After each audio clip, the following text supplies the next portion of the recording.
Every night, your soul passes through 12 Archon portals. At the 3rd hour and the 7th, the parasitic feed begins.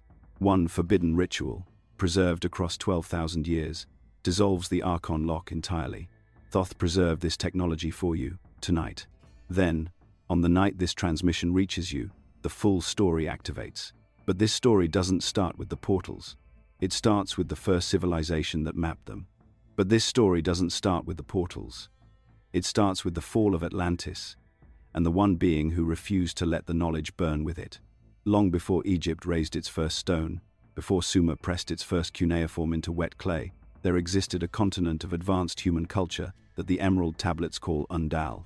The priests of Undal possessed a command of consciousness technology so precise that the modern world has not yet recovered it. They understood frequency as a living force, and the soul as a sovereign traveler capable of moving through dimensional layers with full memory intact. The tablets record that Undal's inner priesthood had maintained this consciousness technology in unbroken practice for no fewer than 30,000 years before the Archon assault began, a span of time that dwarfs every civilization the conventional historical record acknowledges. Thoth was not born in Egypt. He emerged from Atlantis as its priest-king, its master of the Hall of Records, its keeper of the seals. His physical form walked among the Atlantean people as a teacher, a guardian, and an architect of what the tablets call the light of the great fire, the living current that animates every soul, and that the Archons were already working to sever. The deluge was not an accident. The sinking of Undal was the consequence of a deliberate frequency war, a sustained assault by the Archon grid on the vibrational coherence of the continent's landmass. The Dark Brothers, those who served the Demiurge and fed on the life force of embodied souls, had infiltrated the inner circles of Atlantean priesthood and introduced distortions into the sacred geometries that maintained the continent's stability. The Earth itself could no longer hold the frequency. What comes next is the part that still doesn't make sense. Thoth saw the collapse coming and chose not to stop it.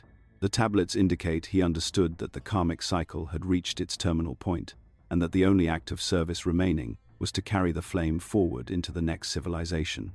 Not to save Atlantis, but to liberate the sovereign soul across all subsequent ages. And somehow, it gets worse. The method of preservation Thoth employed was itself a technology the Archons had never encountered.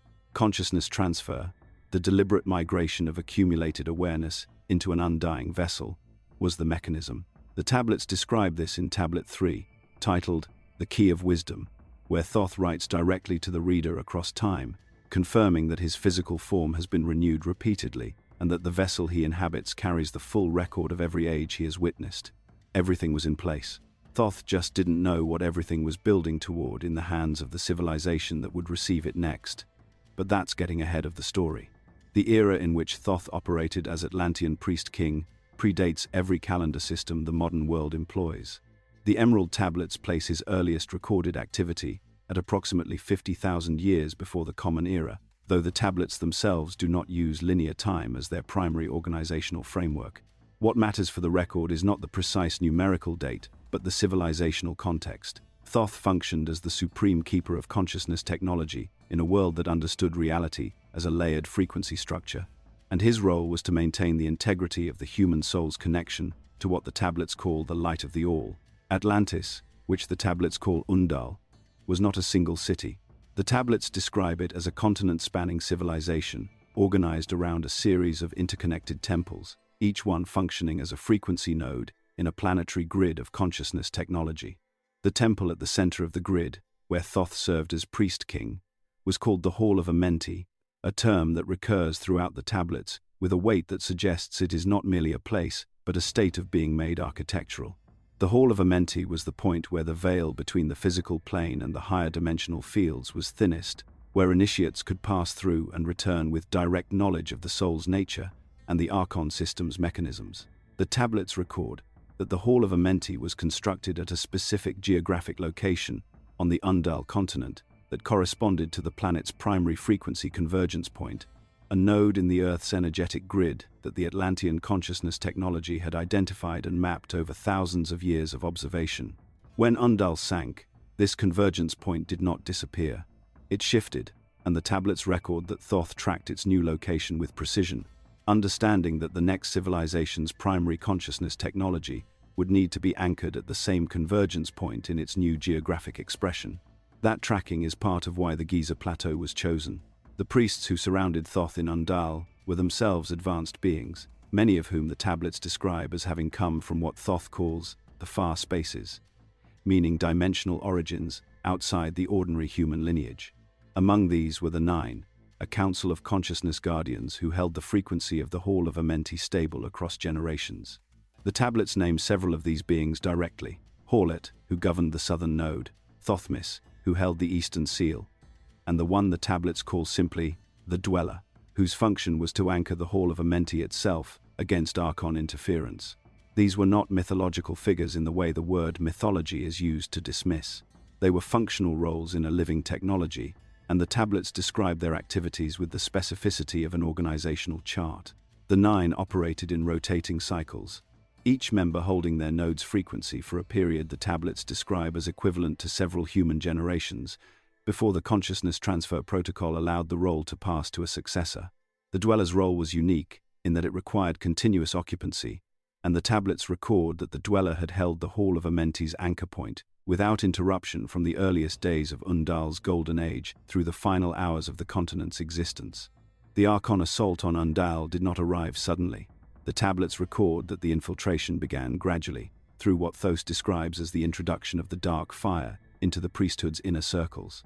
The Dark Brothers, as the tablets call them, were beings who had aligned themselves with the Demiurge's frequency cage, and who understood that the primary threat to Archon dominion over the human soul was the Atlantean consciousness technology. Their strategy was not direct warfare but frequency corruption, the slow introduction of distorted teachings into the mystery schools, the replacement of liberation technology with rituals designed to bind rather than free. Thoth records that he recognized the infiltration relatively early, but that the social and institutional structures of Undal had already been sufficiently compromised that direct intervention would have accelerated the collapse rather than prevented it. The tablets describe a specific moment of recognition: Thoth entering the inner sanctum of the Hall of Amenti and finding that the frequency signature of the space had shifted by a measurable degree from its original calibration, a shift that could only have been produced by sustained distortion work from within the priesthood itself. That moment, the tablets record, was when Thoth began the encoding project in earnest. The decision Thoth made in response to this recognition is one of the most consequential acts recorded in the Emerald Tablets. He did not attempt to purge the Dark Brothers from the priesthood. He did not declare open conflict. Instead, he began the long, methodical work of encoding the complete body of Atlantean consciousness technology into a form that could survive civilizational collapse, that could pass through thousands of years of Archon suppression, and that could be activated by any sovereign soul who encountered it in the correct state of readiness. This encoding project is what the tablets themselves are.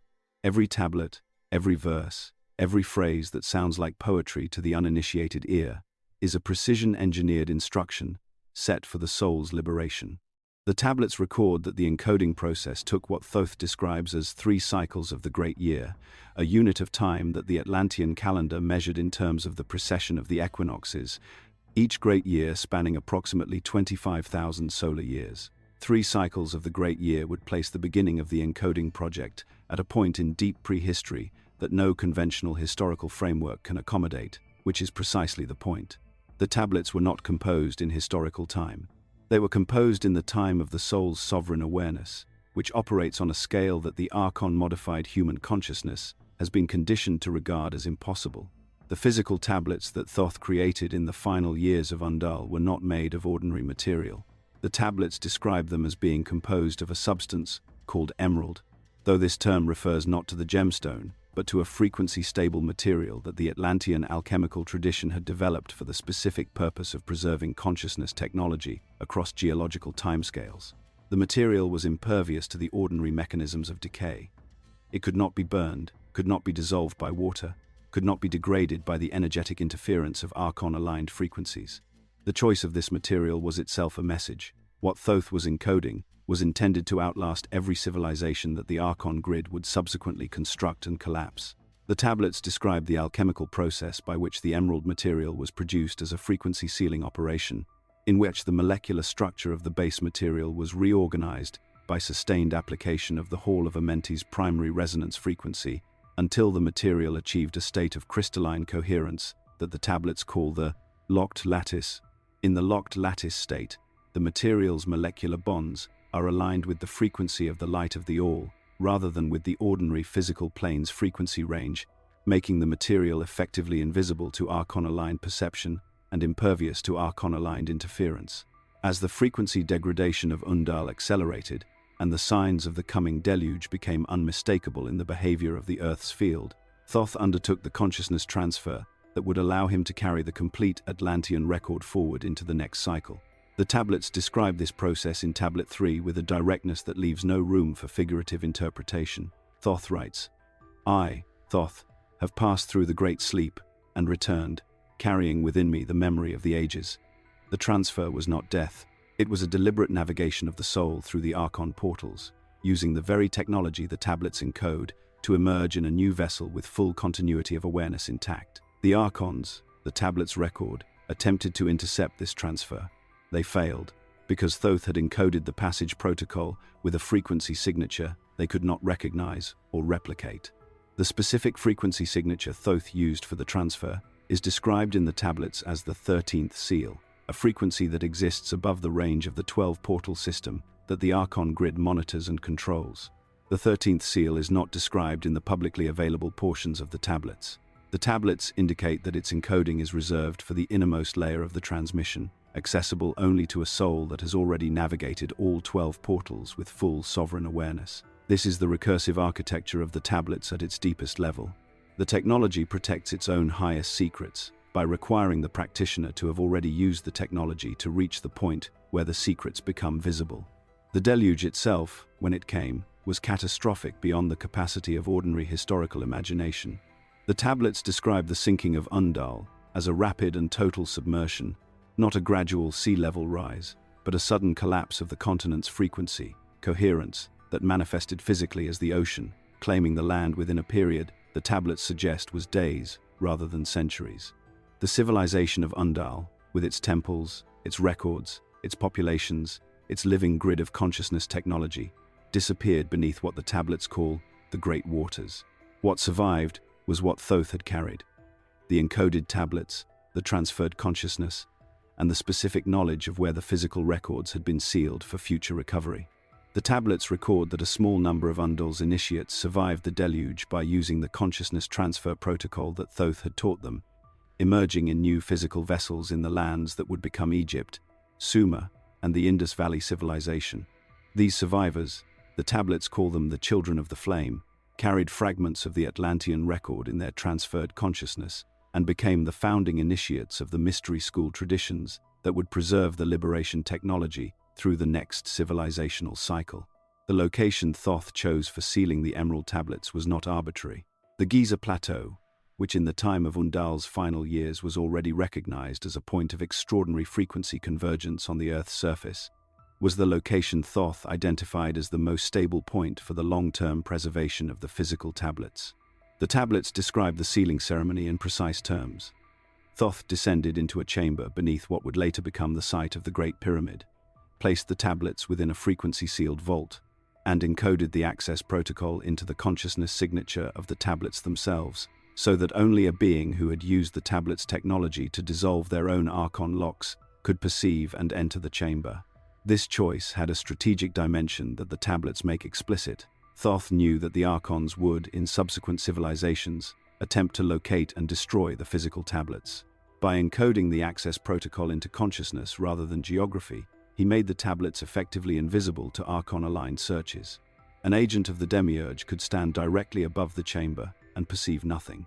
The tablets would reveal themselves only to a sovereign soul, and only to one who had already begun the awakening process that the tablets themselves initiate. This recursive design, where the technology protects itself by requiring its own activation to be accessed, is one of the most sophisticated aspects of Thoth's preservation architecture. The Archons targeted the knowledge of the tablets' existence with particular intensity in the millennia following the deluge. The tablets record that as Thoth established the Egyptian mystery schools and began transmitting the Atlantean knowledge to the children of Kem, the Dark Brothers moved quickly to position themselves within the emerging power structures of the Nile Valley. They could not directly access or destroy the tablets, but they could work to ensure that the population of initiates capable of receiving the tablet's transmissions remained as small as possible.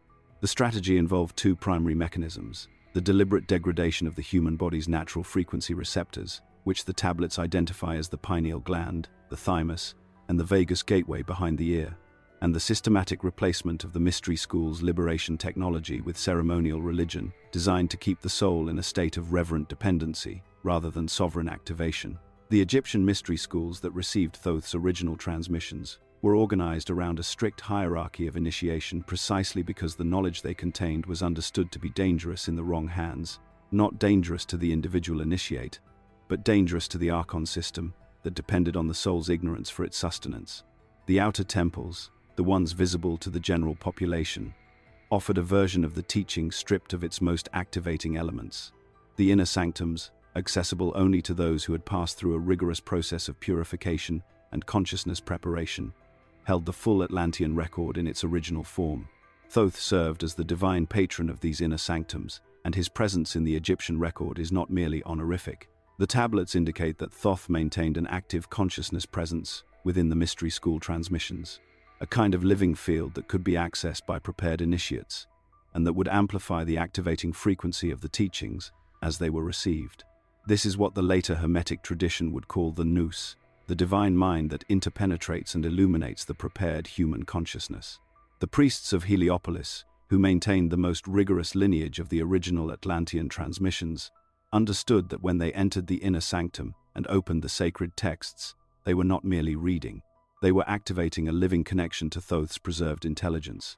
The Heliopolitan lineage maintained this practice continuously from the earliest dynastic period, approximately 3100 BCE, through the New Kingdom, a span of over 1500 years of unbroken transmission, and the tablets record that the quality of the connection to Thoth's preserved field was directly proportional to the depth of the initiate's sovereign preparation. A candidate who entered the inner sanctum without sufficient preparation would perceive only the outer form of the text. An initiate who had completed the full preparation sequence would perceive the living transmission encoded within it, the frequency field that Thoth had anchored into the text itself, as a permanent carrier wave. The mission that Thoth encoded into the tablets and transmitted through the mystery schools was never confined to a single civilization or a single historical moment.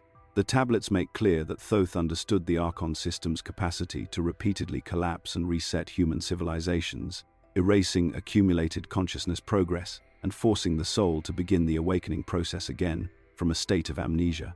His response to this understanding was to encode the liberation technology in multiple forms, in physical tablets, in architectural geometries, in the body of the initiate itself, and in the living transmission that could pass from teacher to student across any number of civilizational resets. The flame was not stored in any single vessel.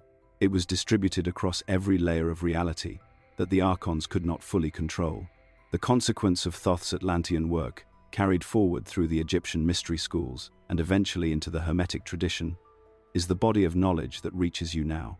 The tablets that were sealed beneath the Giza plateau in the final hours of Undal's existence have not been physically recovered, but their transmission, encoded into the consciousness field that Thoth maintained across thousands of years, continues to activate in any soul that approaches the knowledge with the correct state of readiness. The Archons have spent millennia working to prevent exactly this moment, when the full Atlantean record becomes accessible to a sovereign soul who has not yet been told that they are not allowed to remember. What followed this sealing, the emergence of Thoth's consciousness in the land of Egypt, and the construction of the structures that would encode the liberation technology into stone, would prove still more consequential. The construction of the Great Pyramid at Giza is dated by conventional scholarship to approximately 2560 BCE, during the reign of the pharaoh Khufu of the 4th dynasty.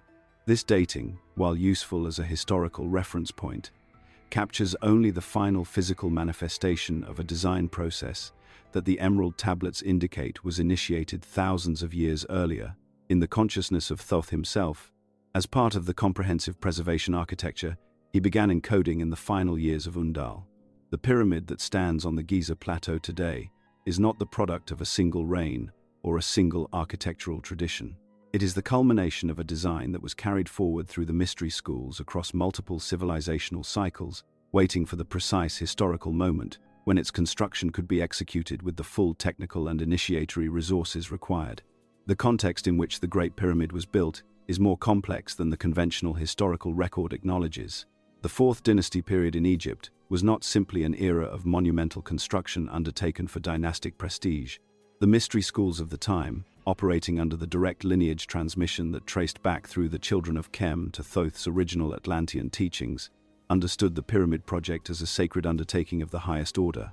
The priests of Heliopolis, who held the most complete version of the Atlantean record available in that era, provided the theoretical and initiatory framework for the structure's design. The tablets indicate that the master builder who translated this framework into architectural reality was not a single human individual but a consciousness lineage, a succession of initiated architects who each contributed a layer of the design over multiple generations of preparation. The tablets name the primary architect of the final construction phase as Khaem Waset, a designation that does not correspond to the historical prince of that name from the 19th dynasty, but rather to a title within the mystery school hierarchy, meaning, he who stands in the place of the flame, the initiated builder whose sovereign preparation allowed him to receive the complete architectural transmission from Thoth's living field and translate it into the stone geometry of the finished structure. The workers who constructed the Great Pyramid were not slaves, as the popular historical narrative has long insisted. The tablets and the physical evidence of the workers' village discovered at Giza in the 1990s by archaeologist Mark Lehner and his team both point toward a workforce of dedicated craftsmen who understood themselves to be participating in a sacred project. The workers' village, which Lehner's excavations revealed to include a bakery capable of producing thousands of loaves daily, a brewery, a copper working facility, and sleeping quarters for an estimated 20,000 workers, shows none of the characteristics of a slave compound. The mystery school tradition that governed the construction process understood each stone placement as a frequency operation, a deliberate act of encoding that required the worker to be in a specific state of consciousness to execute correctly.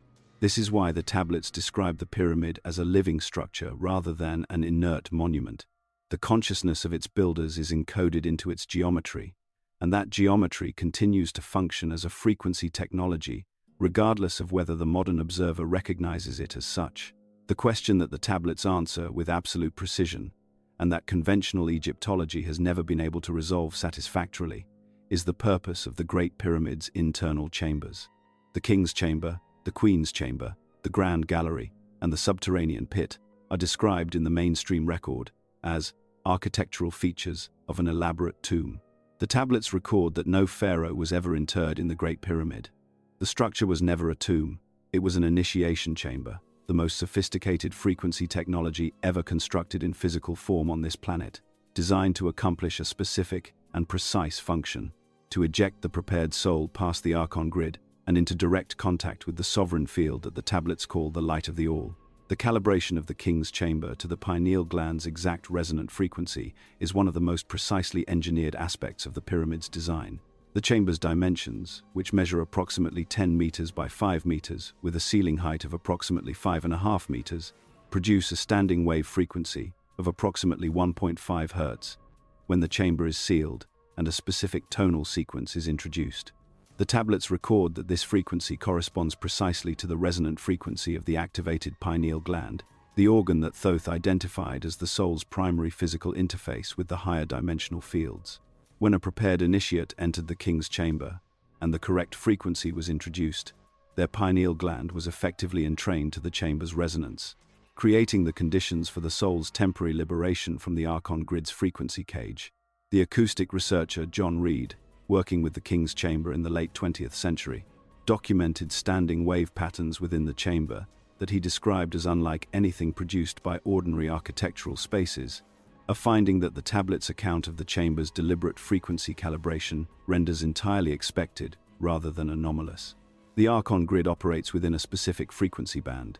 The tablets describe this band as the range within which the parasitic entities can perceive, track, and attach to the human soul. Below a certain frequency threshold, the soul is in the ordinary waking state, fully accessible to Archon interference.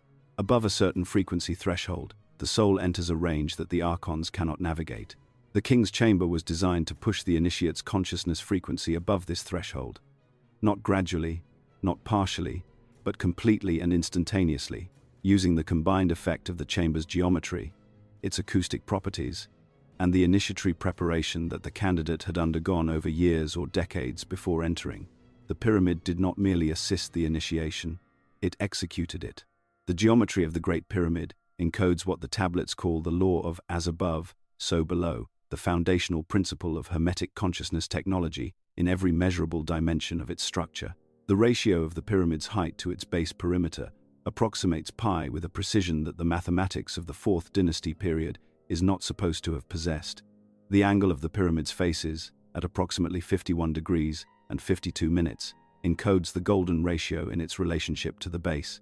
The pyramid's geographic orientation aligns to true north with an accuracy of approximately 3 arc minutes, a level of precision that requires astronomical knowledge far exceeding what conventional scholarship attributes to the 4th dynasty Egyptians. These are not coincidences.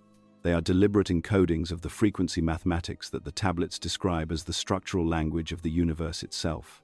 The Egyptologist Robert Bauval, in his 1994 work The Orion Mystery, documented that the 3 pyramids of the Giza Plateau are positioned to mirror the 3 belt stars of the constellation Orion with a precision that requires either extraordinary coincidence or deliberate astronomical alignment, and the tablets record that this alignment was intentional, encoding the as above, so below principle in the relationship between the terrestrial and celestial geometry at the most visible scale possible.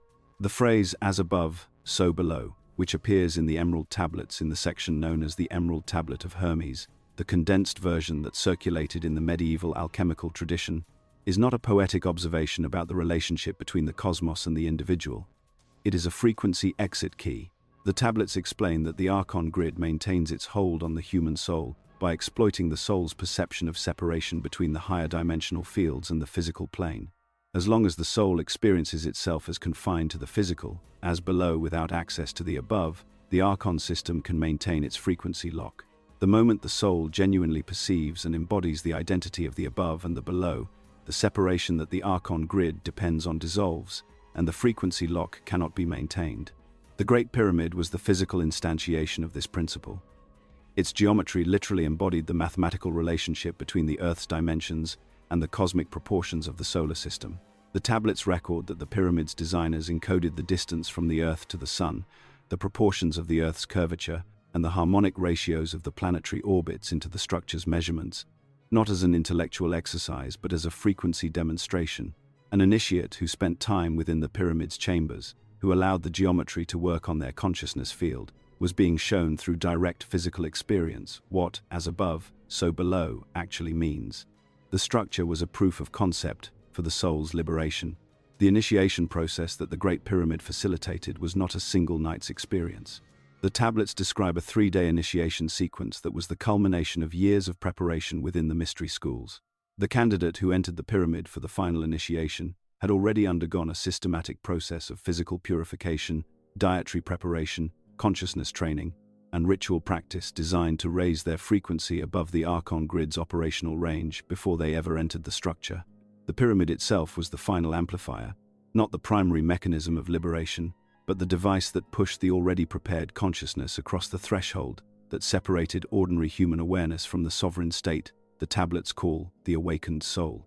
The Grand Gallery, the ascending passage that leads to the King's Chamber, was itself a frequency preparation device.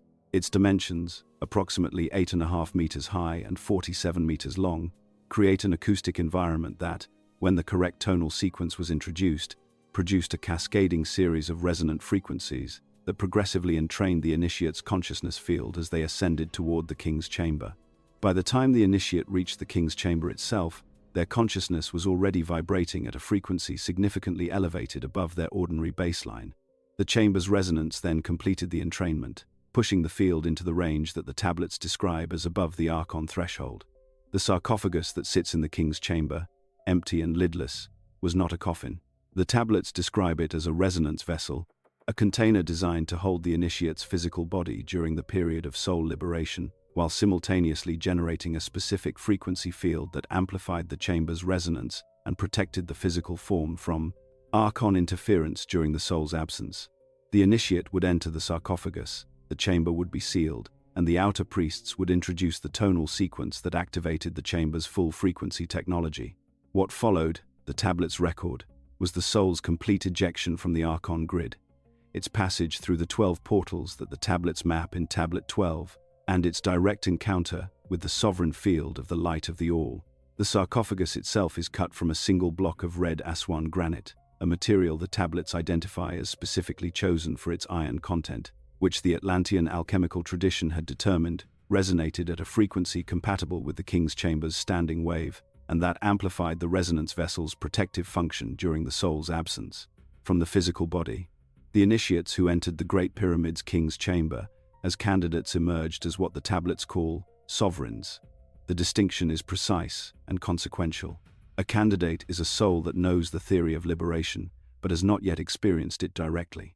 A sovereign is a soul that has passed through the Archon portals with full consciousness, has encountered the light of the All without the mediation of the Archon grid's distortions, and has returned to the physical plane with the direct memory of its own nature intact. This experience cannot be taken away. The tablets record that once a soul has achieved the sovereign state through the pyramid initiation, the Archon grid can no longer maintain a frequency lock on that soul. The parasitic attachment that drains energy during sleep, that inserts false dreams, that generates the chronic fatigue and confusion that the tablets describe as the Archon tax on ordinary human life, ceases to function against a sovereign soul. The suppression of the pyramid's true function began almost immediately after the mystery schools lost their institutional independence. The tablets record that as the Archon-aligned forces consolidated control over Egyptian religious and political life, the initiation protocols that had been practiced in the King's Chamber were progressively restricted, corrupted, and eventually eliminated. By the time of the New Kingdom period, approximately 1550 BCE, the full pyramid initiation sequence was no longer being practiced. The knowledge of the chamber's frequency technology was retained in fragmentary form in the mystery schools, but the living transmission, the direct initiation that produced sovereigns rather than candidates, had been severed. What remained was the architecture. The pyramid itself could not be destroyed, could not be corrupted, could not be made to stop functioning as a frequency technology. Its geometry continued to encode the as above, so below law in every stone. Its chambers continued to resonate at the frequencies that Thoth had calibrated them to produce. The Archon system could suppress the knowledge of how to use the technology, but it could not suppress the technology itself. And this is the understanding that the tablets transmit across the millennia, that the tools of liberation were never fully destroyed. They were hidden in plain sight, in the geometry of a structure that 3.5 billion people have seen images of, and that almost none of them have been told the actual function of.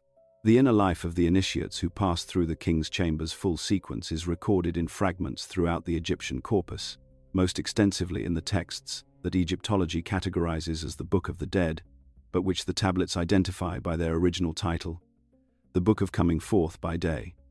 This title is not a metaphor. It is a technical description of what the pyramid initiation accomplished, the soul coming forth from the darkness of Archon captivity into the full light of its sovereign nature. The initiates who recorded their experiences described the encounter with the Archon portals in terms that are consistent across centuries of documentation. The sensation of moving through a series of frequency gates, each one guarded by a presence that demanded the soul demonstrate its sovereign status before allowing passage. Those who had been prepared by the mystery schools could pass each gate. Those who had not been prepared were turned back. Their soul returned to the ordinary state of Archon captivity. The consequence of the Great Pyramid's construction for the history of human consciousness is difficult to overstate. For the period during which the full initiation sequence was operational, the mystery schools of Egypt were producing, at a consistent rate, human beings who had directly experienced their own sovereign nature and who could not be fully recaptured by the Archon system. These individuals became the priests, the builders, the physicians, the architects, and the astronomers of the greatest civilization the ancient world produced. Their competence was not the product of intellectual training alone. It was the product of a consciousness that had been freed from the Archon tax, the chronic energy drain that keeps ordinary human awareness operating at a fraction of its sovereign capacity. What followed the sealing of the pyramid initiation's living transmission, the gradual disappearance of the sovereign lineage from Egyptian institutional life, would prove still more consequential. The knowledge did not die, it transformed. The transformation of Thoth's identity from Egyptian priest king and master of the mystery schools into the figure the Greek world called Hermes Trismegistus was not a simple cultural translation. It was a deliberate repackaging of the Atlantean consciousness technology for a new civilizational context, one that the tablets indicate. Thoth himself, orchestrated as the Egyptian mystery school tradition, came under increasing pressure from the Archon-aligned forces that were reshaping the Mediterranean world's religious, philosophical landscape. The Greek synthesis, as it is sometimes called in the scholarly literature, occurred primarily between approximately the 4th century BCE and the 3rd century CE, in the intellectually fertile environment of Alexandria, where Egyptian, Greek, Jewish, and Persian traditions were in constant contact and mutual influence. Alexandria itself, founded by Alexander the Great in 331 BCE and rapidly developed into the intellectual capital of the ancient Mediterranean world, was the crucible in which the Hermetic synthesis took its definitive form. The Library of Alexandria, at its height in the 2nd and 1st centuries BCE, held an estimated 400,000 scrolls, including the most complete collection of Egyptian mystery school texts available in the ancient world. The Hermetic texts that would later be collected into the body of work known as the Corpus Hermeticum were composed and compiled in this environment, drawing on the full range of the Atlantean transmission that had survived in the Egyptian priestly tradition, now expressed in the philosophical language of the Hellenistic world. The title Trismegistus, meaning thrice greatest, is not an honorific in the ordinary sense. The tablets explain that the three planes over which Thoth held mastery are the three fundamental levels of reality that the Hermetic system identifies as the structure of existence: the material plane, the plane of soul, and the plane of pure spirit or nous. Mastery of all three planes simultaneously is what the tablets call the sovereign state, the condition of a consciousness that has dissolved the Archon locks at every level of its being, and can navigate freely between the planes without losing coherence or being captured by the frequency traps that the Archon grid maintains at each transitional boundary. Thoth's identity as Hermes Trismegistus is a declaration of this sovereign status, encoded in a title that the Greek philosophical tradition could receive and transmit without fully understanding what it was transmitting. But here's the detail that everyone missed at the time. The Hermetic texts that circulated in the Hellenistic and Roman periods were not the complete body of the Atlantean transmission.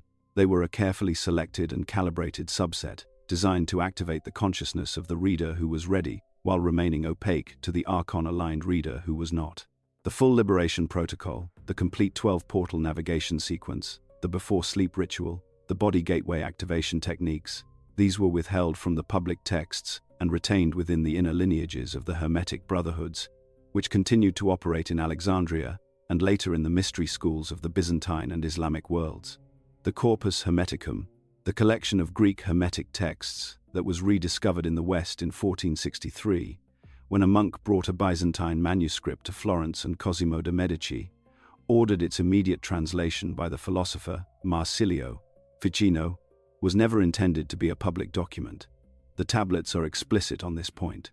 The Hermetica, as the full body of Hermetic literature is called, was composed as a transmission for initiates, for souls who had already undergone sufficient preparation to receive the encoded frequencies within the text, without the Archon grid intercepting and distorting the reception. When Ficino translated the Corpus Hermeticum into Latin, and it began to circulate among the educated classes of Renaissance Europe, the result was a massive and largely uncontrolled release of consciousness technology into a population that had, for the most part, not undergone the initiatory preparation that would allow them to use it correctly. The 14 treatises of the Corpus Hermeticum are organized around a series of dialogues, primarily between Hermes Trismegistus and his son Tat, his student Asclepius, and occasionally the divine intellect Nous itself. Each dialogue addresses a specific aspect of the Hermetic system, from the nature of the Demiurge and the creation of the material world, to the soul's journey through the planetary spheres, to the mechanism of consciousness liberation. The Poimandres, the first and most foundational treatise, records Hermes's direct encounter with the Nous, the divine mind, in a visionary experience that the tablets identify as a consciousness activation event of the same category as the pyramid initiation, though accomplished through a different mechanism. In the Poimandres, Hermes describes being lifted out of his ordinary state of consciousness into a vast luminous field in which he perceives the structure of reality from above the Archon grid. He sees the 7 planetary spheres, which the Hermetic tradition identifies with the 7 Archon levels that the soul must pass through on its return to the sovereign field. He sees the Demiurge creating the material world from the primordial substance. He sees the soul descending through the planetary spheres, picking up at each level the qualities that the archons impose on it: the capacity for desire, the capacity for fear, the capacity for confusion, the tendency toward illusion.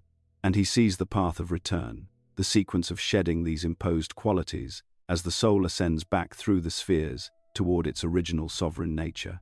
This vision is the Hermetic map of liberation. The tablets confirm that the 7 planetary spheres correspond directly to the 7 archon portals that Tablet 12 identifies in its mapping of the soul's nocturnal journey. The qualities that the soul picks up on its descent, desire, fear, confusion, illusion, are the same qualities that the archons exploit during the parasitic feed at the 3rd and 7th hour of sleep. And the path of return that Hermes sees in the Poimandres is the same path that the before-sleep ritual encoded in the tablets is designed to facilitate. The Hermetic system and the tablet system are not 2 different bodies of knowledge. They are 2 different encodings of the same Atlantean liberation technology, calibrated for 2 different civilizational contexts. The principle of as above, so below, which appears in the short text known as the Emerald Tablet of Hermes, the single-page condensation of the full Hermetic system that circulated in the medieval alchemical tradition under the name Tabula Smaragdina, is the master key of the entire liberation architecture. The tablets explain its function with the precision of a technical manual. The Archon grid maintains its hold on the human soul by sustaining the soul's perception of the above and the below as separate realities. The material plane, the below, is experienced as the only real domain. The higher dimensional fields, the above, are experienced as abstract, inaccessible, or non-existent. As long as this perception of separation is maintained, the Archon grid can sustain its frequency lock. The moment the soul genuinely and directly perceives the identity of the above and the below, not as an intellectual proposition but as a lived frequency experience, the separation dissolves. The Archon grid's primary mechanism of control, the soul's belief in its own confinement, ceases to function. This is why the tablets describe as above, so below as a frequency exit key, rather than a philosophical principle. It is not a statement about the world. It is an instruction for how to leave the cage. The Hermetic brotherhoods that carried the full Atlantean transmission through the Hellenistic, Roman, Byzantine, and Islamic periods were not a single unified organization. They were a distributed network of initiatory lineages, each holding a portion of the complete record and in varying degrees of contact with the others. In Alexandria, the school associated with the figure of Hermes Trismegistus operated in close proximity to the Neoplatonic philosophers, particularly the school of Plotinus in the 3rd century CE, whose writings on the One, the Nous, and the soul represent a philosophical articulation of the same reality that the Hermetic texts encode in more directly initiatory form. Plotinus himself, according to his biographer Porphyry, had access to Egyptian mystery school texts and was known to have undergone initiatory experiences that his philosophical writings only partially describe.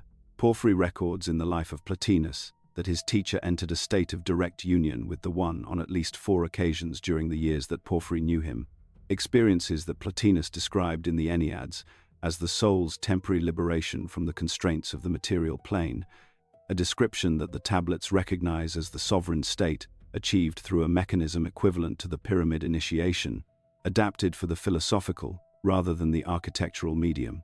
In the Islamic world, the Hermetic tradition found a new carrier in the figure of Idris, who the Quran identifies as a prophet, and who the Islamic esoteric tradition equates with Hermes Trismegistus and with Thoth. The Ikhwan al-Safa, the Brethren of Purity, a philosophical brotherhood operating in Basra in the 10th century CE, produced an encyclopedic work called the Rasail that incorporated significant elements of the Hermetic system, including the 7-sphere cosmology, the soul's descent and ascent, and the liberating function of philosophical and initiatory knowledge. The Brethren understood themselves as heirs to the Hermetic lineage, and their work preserved elements of the Atlantean transmission through the period when the Byzantine Greek manuscripts were inaccessible to the European world. The Rasail consists of 52 epistles, organized into 4 sections, covering mathematics, natural sciences, psychology, and theology. And the tablets record that the 4th section, the theological epistles, contains within its discussion of the soul's return to the divine source a compressed but complete encoding of the seven-portal ascent sequence, preserved in the language of Islamic cosmology, but carrying the same frequency architecture as the original Atlantean transmission. The Corpus Hermeticum's arrival in Renaissance Florence in 1463 was, from the perspective of the tablet's transmission history, a planned release. The tablets indicate that the timing of the manuscript's emergence from the Byzantine world, just as the printing press was making mass textual distribution possible for the first time in Western history, was not accidental. The Archon system had maintained effective control over the Hermetic transmission for over 1,000 years through the mechanisms of ecclesiastical censorship and the destruction of the Alexandrian library's holdings. The Renaissance release was the transmission's response to that suppression, a new encoding for a new civilizational context, delivered at the moment when the infrastructure for wide distribution existed for the first time. Ficino's translation, completed in 1463, and circulated in manuscript form among the Florentine intellectual elite before its eventual printing, had an immediate and profound effect on the consciousness of the Renaissance world. The philosopher Giovanni Pico della Mirandola, who read Ficino's translation and incorporated Hermetic principles into his famous oration on the dignity of man, produced in 1486 what is essentially a Hermetic liberation manifesto in the language of Renaissance Christian humanism. Pico's central claim, that the human being is not fixed in nature but is capable of ascending through the levels of reality to the highest divine state, is a direct translation of the Hermetic Liberation Protocol into a philosophical register that the Archon-aligned institutions of the Church could not immediately suppress. The consequence of the Hermetic transmission's Renaissance re-emergence for the subsequent history of Western consciousness is recorded in the intellectual history of the period. The Hermetic influence on the scientific revolution of the 16th and 17th centuries, documented in the scholarly work of Francis Yates and others, suggests that the founding figures of modern science, including Copernicus, Kepler, and Newton, were working within a framework significantly shaped by Hermetic ideas. Newton's private papers, many of which were not published until centuries after his death, reveal a man deeply engaged with the alchemical tradition, which is itself a branch of the Hermetic transmission. The economist John Maynard Keynes, who purchased a large portion of Newton's unpublished manuscripts at auction in 1936, described Newton after reading them as not the first of the age of reason but the last of the magicians, a characterization that the tablets recognize as an accurate, if incomplete, description of a sovereign soul working within the Hermetic lineage. The Archon system's eventual capture of the scientific revolution, its redirection from a consciousness liberation project into a purely materialist enterprise, is one of the most consequential suppressions of the Hermetic transmission in the modern era. The three planes over which Hermes Trismegistus holds mastery, the material, the soul, and the spirit, are not levels of reality that exist somewhere outside the human being. The tablets are precise on this point. They are levels of reality that exist within the human being, accessible through the body's hidden gateways, the pineal gland, the thymus, the vagus point behind the ear. The Hermetic system's description of the three planes is simultaneously a map of the cosmos and a map of the human body. This is the deeper meaning of as above, so below. The architecture of the universe and the architecture of the human being are identical, because the human being is not a product of the universe, but a sovereign consciousness, temporarily inhabiting a physical vehicle that is itself a microcosm of the whole. What followed the Renaissance release of the Hermetic transmission, the institutional suppression that progressively drove the knowledge back underground through the 17th and 18th centuries, would prove still more consequential. The Archon system is not a belief. It is a mapped structure, documented with precision in the Gnostic texts discovered at Nag Hammadi, Egypt, in December 1945, encoded in the Hermetic tradition across 2,000 years of transmission, and described in the emerald tablets with the specificity of an engineer drawing a circuit diagram.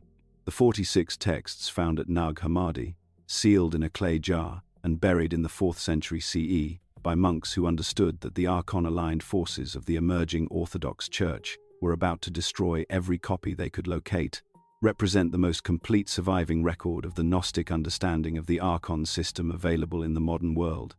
They were not discovered by accident. The tablets indicate that the timing and location of their preservation was itself a deliberate act of the consciousness lineage, working to ensure the transmission's survival. The clay jar was found by a local farmer named Muhammad Ali al-Saman, who was digging for fertilizer near the cliffs of Jabal al-Tarif. The tablets record that the location of the jar's burial, approximately 3 meters below the surface at the base of a specific rock formation, was chosen by the 4th century monks using a consciousness map rather than a geographic one, encoding the burial site in terms of the frequency signature of the surrounding stone, rather than in any coordinates that an archon-aligned search could follow.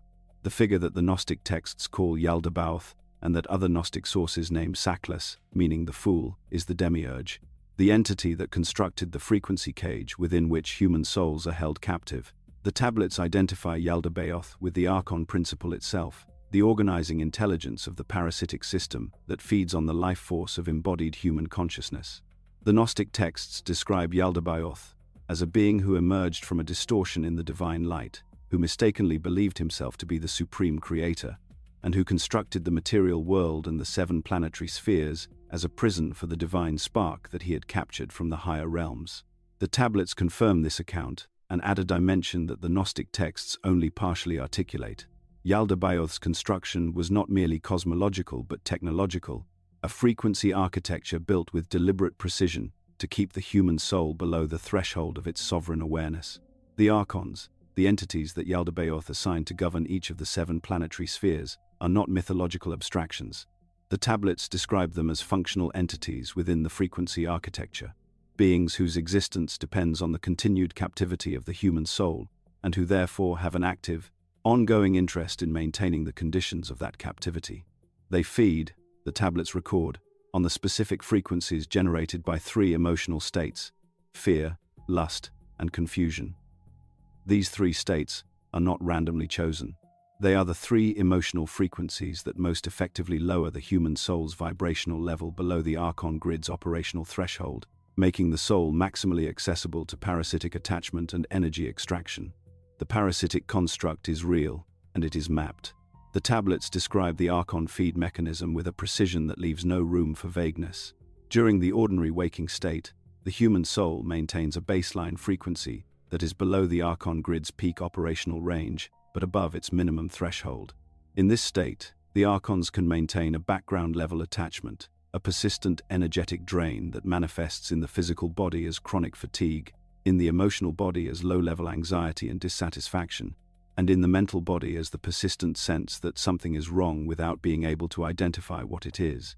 This background drain is what the tablets call the archon tax, the constant, unacknowledged tithe that the parasitic system extracts from every human soul that has not dissolved its archon locks. During sleep, the archon tax increases dramatically.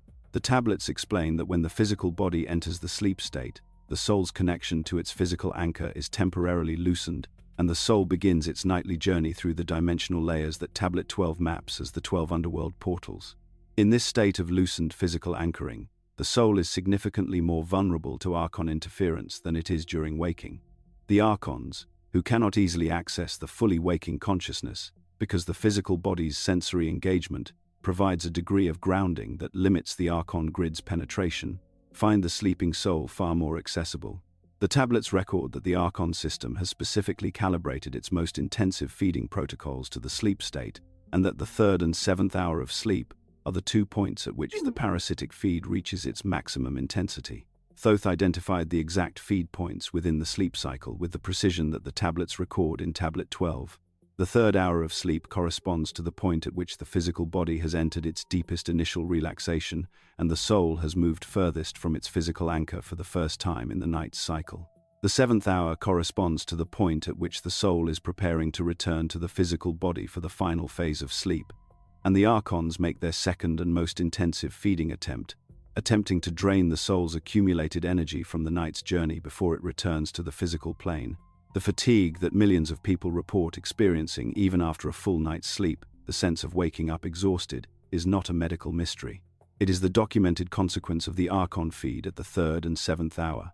The archon grid was hidden inside religion and science.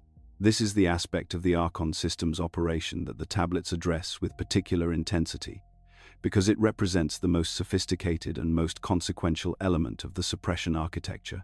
The archons did not simply destroy the liberation technology. They replaced it with systems that mimicked the form of the original while reversing its function. Organized religion, as it developed in the Western tradition under the dominance of the Roman Church, took the outer form of the mystery school tradition, with its rituals, its hierarchies, its sacred texts, its initiatory language, and systematically replaced the liberation content with a dependency content. Where the mystery schools had taught the soul to activate its own sovereign gateways, the Church taught the soul to submit those gateways to institutional mediation. Where the Hermetic tradition had taught direct consciousness contact with the divine field, the Church taught that such contact was available only through priestly intercession and doctrinal compliance. The Council of Nicaea in 325 CE, convened by the Emperor Constantine to establish doctrinal uniformity across the Christian world, is identified in the tablets as a pivotal, archon-aligned intervention in the transmission's history, the moment at which the institutional Church formally consolidated its control over the definition of spiritual authority and began the systematic elimination of the Gnostic and Hermetic lineages that preserved the liberation technology in its most complete surviving forms. The clock was already ticking. The Archon system just couldn't hear it yet, because the consciousness lineage that carried the Atlantean transmission was already working in the same centuries that the Church was consolidating its suppressive control to ensure that the liberation technology would survive in encoded form until the moment when a sufficient number of sovereign souls were ready to receive it. The scientific revolution, as it was captured and redirected by the Archon system in the 17th and 18th centuries, performed the same function in the domain of natural philosophy that the Church had performed in the domain of spiritual life. The founding Hermetic impulse of the scientific revolution, the attempt to read the book of nature as a frequency technology encoding the as above, so below law, was progressively stripped away and replaced with a purely mechanistic and materialist framework that denied the existence of consciousness as a primary reality. By the 19th century, the dominant scientific worldview had effectively declared the soul non-existent, the higher dimensional fields inaccessible, and the Archon system a superstition. The suppression was now complete at both the spiritual and the rational levels of culture. If you're wondering how that's even legal, so is everyone else. The answer the tablets give is that the Archon system's control over cultural institutions is not exercised through any single conspiracy or any single organization. It is exercised through frequency. The institutions that serve the Archon system's interests do so, not because their individual members are consciously aware of the Archon agenda, but because those institutions operate within the frequency band that the Archon grid maintains for the purpose of keeping human consciousness below its sovereign threshold. A university professor who dismisses the Hermetic tradition as prescientific superstition is not a knowing agent of the Demiurge. They are a human being whose consciousness has been so thoroughly conditioned by the Archon grid's cultural frequency that they cannot perceive what lies outside its range. The Gnostic understanding of the Archon system, as preserved in the Nag Hammadi texts, adds a dimension to the tablet's account that is crucial for understanding the full scope of the suppression. The text known as the Apocryphon of John, one of the most complete Gnostic cosmological documents, describes in detail the process by which Yaldabaoth and the Archons created the human body as a vehicle designed to trap the divine spark in matter. The body, in this account, is not simply a neutral physical instrument. It is a frequency cage within a frequency cage, an architecture designed to reinforce the Archon grid's hold on the soul by keeping the soul's attention anchored to the physical plane through the mechanisms of biological need, sensory pleasure, pain, and the fear of death. The tablets do not deny the body's Archon-designed elements. They go further. They identify the specific modifications that the Archon system introduced into the human body's original design: the deliberate calcification of the pineal gland, the suppression of the thymus gland's sovereign function, the disconnection of the vagus gateway behind the ear, as targeted interventions in what was originally a body designed to function as a frequency amplifier for the sovereign soul. The original human template, which the tablets describe as the template that Seshat holds in the Akashic field, was a body in which these gateways were open, active, and continuously maintained. The Archon modifications closed them, and the mechanisms of closure were then embedded in the food, water, electromagnetic environment, and cultural conditioning that the Archon system provides to the embodied human soul. The Apocryphon of John names 12 specific Archon entities responsible for 12 specific aspects of the human body's construction, each one assigned to a body system, and each one tasked with ensuring that the body system it governs operates in a way that reinforces the soul's captivity, rather than its liberation. The tablets cross-reference this list and identify which of the 12 Archon body engineers was responsible for the 3 sovereign gateway suppressions, naming the entity responsible for the pineal calcification as Cain, The entity responsible for the thymus atrophy as abricin, and the entity responsible for the vagus disconnection as the one the tablets call simply the warden. The consequence of the Archon grid's operation across the full span of recorded human history is what the tablets call the Great Forgetting, the progressive loss of the sovereign soul's memory of its own nature, its original template, and the technology required to return to its sovereign state. The Great Forgetting is not a metaphor for cultural amnesia. It is a literal frequency condition, the state of a consciousness that has been so thoroughly drained by the Archon tax, so thoroughly conditioned by the Archon grid's cultural frequency, and so thoroughly deprived of its body's natural sovereign gateways, that it has lost access to the direct memory of what it is. The tablets were preserved across the Great Forgetting precisely to provide the mechanism for remembering, not remembering in the sense of intellectual recall, of learning a new set of ideas about who you are. Remembering in the sense of remembering, of reassembling the sovereign frequency field that the Archon modifications have fragmented. The before-sleep ritual encoded in Tablet 12 is not a meditation technique. It is a remembering protocol, a precise sequence of activations designed to restore the body's sovereign gateways, raise the soul's frequency above the Archon feed range, and allow the soul to navigate the 12 underworld portals of the sleep state without being drained, confused, or reset. The Archon system had unlimited time before this transmission reached you, and the clock had already started. The human body, as it exists in its current state, is not the body that Thoth's original transmission describes as the sovereign vehicle. The Emerald Tablets, in their account of the original human template, describe a physical form in which 3 primary gateways were open, active, and continuously generating the frequency field that kept the soul above the Archon grid's operational threshold. These 3 gateways are the pineal gland, located at the geometric center of the brain, the thymus gland, positioned in the upper chest behind the sternum, and the vagus point, a specific activation location behind the ear on the mastoid bone, which the tablets identify as the hidden switch of the soul's sovereign circuitry.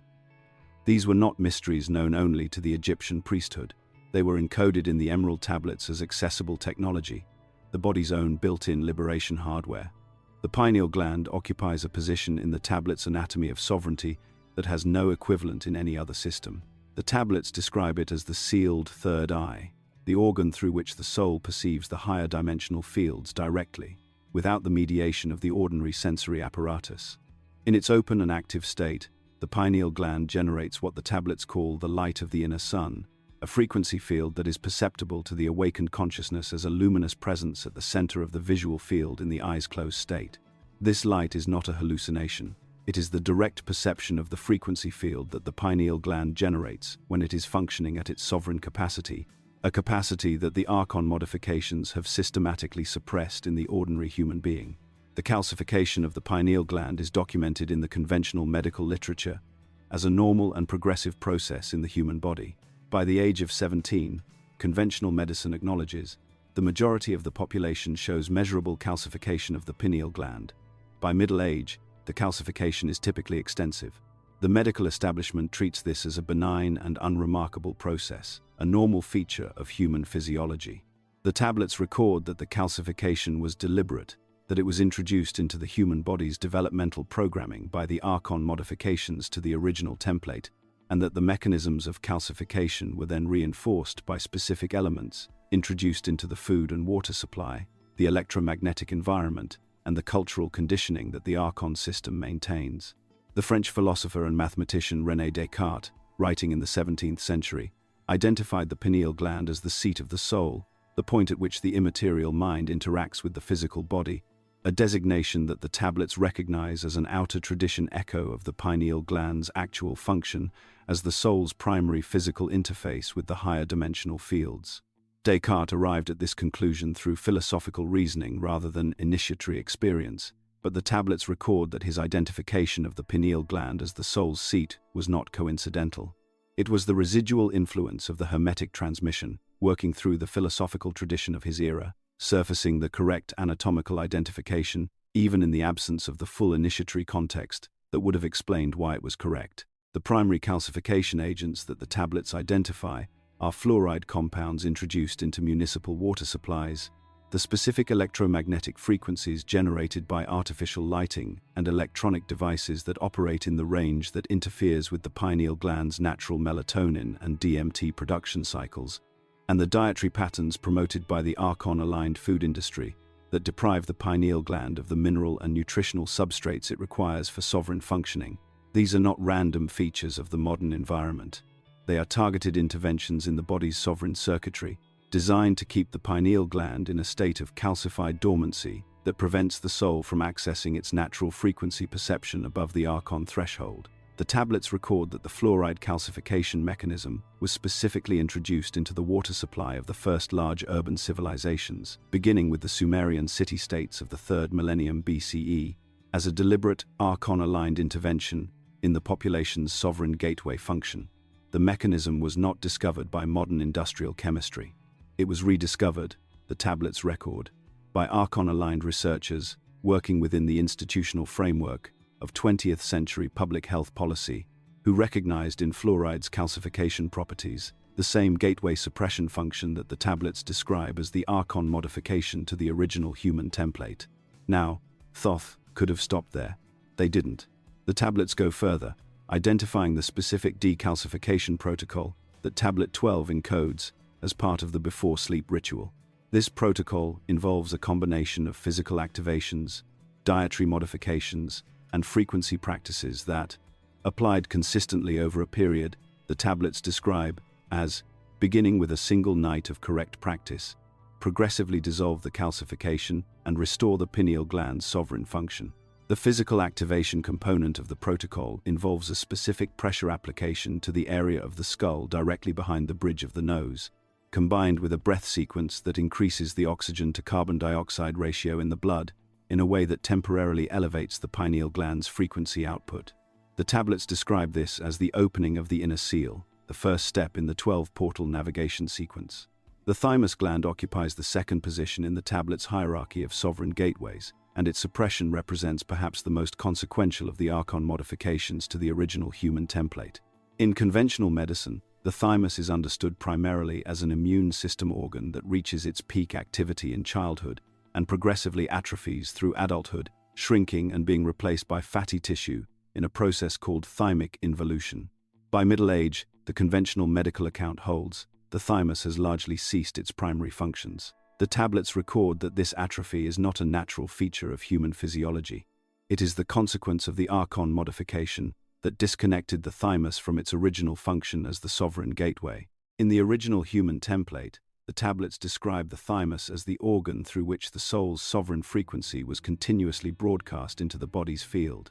The thymus, positioned in the upper chest at the location that the Hermetic tradition identifies as the seat of the heart's higher function, generated a frequency field that the tablets call the sovereign pulse, a rhythmic emanation that kept every cell in the body entrained to the soul's original frequency template, and that simultaneously broadcast a signal into the surrounding field that was perceptible to other sovereign souls as a marker of awakened status. In the Archon-modified body, this sovereign pulse is suppressed, the thymus atrophied, and the body's cells progressively lose their entrainment to the original template, a process that manifests physically as aging, disease, and the gradual loss of the body's regenerative capacity. The tablets record a specific historical marker for the point at which the thymus suppression became effectively universal in the human population.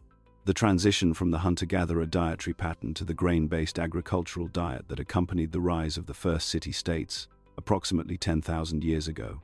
The grain-based diet, the tablets record, was not adopted spontaneously by human populations who discovered its convenience. It was introduced through Archon-aligned cultural transmission precisely because the specific nutritional deficiencies it creates, particularly the deficiencies in the fat-soluble vitamins and the trace minerals that the thymus requires for sovereign function, accelerate the thymic involution process and ensure that the sovereign pulse is suppressed in the population before it can be transmitted from parent to child. The Western A. Price Foundation's research into traditional dietary patterns, published across multiple studies beginning in the 1930s with Price's own fieldwork among isolated populations, documents that populations maintaining traditional fat-rich diets showed dramatically lower rates of the degenerative diseases associated with thymic involution, a finding that the tablets recognize as independent empirical confirmation of the thymus suppression mechanism's dietary dimension. The thymus activation protocol encoded in the tablets is what the tablets call the sovereign tap, a specific physical stimulation of the thymus area, combined with a tonal vibration produced in the throat that temporarily restores the thymus to its sovereign function. The tablets describe this activation as producing an immediate and perceptible shift in the body's frequency field, experienced as a sensation of warmth and expansion in the chest area and a corresponding clarity in the consciousness. The tablets record that regular practice of the sovereign tap progressively reverses the thymus atrophy, restoring the organ's original function over a period that varies with the individual's baseline frequency and the consistency of their practice. The vagus nerve, the longest nerve in the human body, runs from the brainstem through the neck and chest to the abdomen, innervating the heart, lungs, and digestive system. The tablets identify a specific point on the vagus nerve's path, located on the mastoid bone directly behind the ear, as the hidden switch of the soul's sovereign circuitry. This point, which the tablets call the gateway behind the veil, is not described in conventional neuroanatomy as a site of particular significance. The tablets record that this is deliberate, that the Archon-aligned medical tradition has systematically avoided drawing attention to this point, precisely because its activation has the most rapid and dramatic effect of any of the three sovereign gateways on the soul's frequency. The contemporary neuroscientist Stephen Porges, whose polyvagal theory, first published in 1994, describes the vagus nerve as a two-way communication highway between the brain and the body's major organ systems, identifies the vagus nerve's role in regulating the autonomic nervous system's shift between states of safety and threat as the primary physiological mechanism underlying the human capacity for social engagement, creativity, and what Porges calls the ventral vagal state of calm presence. The tablets recognize Porges' ventral vagal state as the outer scientific description of the partial vagus gateway activation, the condition in which the vagus nerve is functioning at a higher level than its ordinary suppressed baseline, but has not yet reached the full sovereign activation that the mastoid point protocol produces. The mastoid vagus point, when correctly activated, produces what the tablets describe as the frequency cascade, a rapid and sequential opening of all three sovereign gateways, beginning with the vagus point itself, proceeding through the thymus, and culminating in the pineal gland's activation. The cascade takes what the tablets describe as a very short period, far less time than any other activation sequence, because the vagus nerve's direct connection to the brainstem means that the activation signal travels through the body's existing neurological infrastructure at the speed of the nervous system, rather than requiring the slower process of frequency entrainment that the other gateway activations involve. This is why the tablets identify the vagus point as the hidden switch. It is the fastest path to the sovereign state available in the physical body. The tablets record that the mastoid vagus point was known to the inner lineage of the Egyptian mystery schools under the name the Ear of Thoth, a designation that the outer tradition preserved in the iconographic convention of depicting Thoth with a specific gesture of the right hand raised to the right ear, a gesture that appears in dozens of surviving Egyptian reliefs and that conventional Egyptology has categorized as a generic gesture of speech or attention. The tablets record that this gesture is not generic. It is a precise anatomical instruction, preserved in stone across 3,000 years of Egyptian artistic tradition, pointing directly to the location of the mastoid vagus point and encoding the activation gesture in a form that any initiate who knew what to look for could immediately recognize. The activation of the vagus point involves a specific combination of physical pressure and directional intention that the tablets encode in Tablet 12's before sleep ritual. The pressure is applied with the fingertip to the specific location on the mastoid bone, approximately 1 centimeter behind and slightly above the ear canal's posterior edge, and held for a period that the tablets describe in terms of breath cycles rather than clock time. The directional intention, which the tablets describe as a conscious directing of awareness into the point of pressure, is what distinguishes the activation from an ordinary physical stimulus.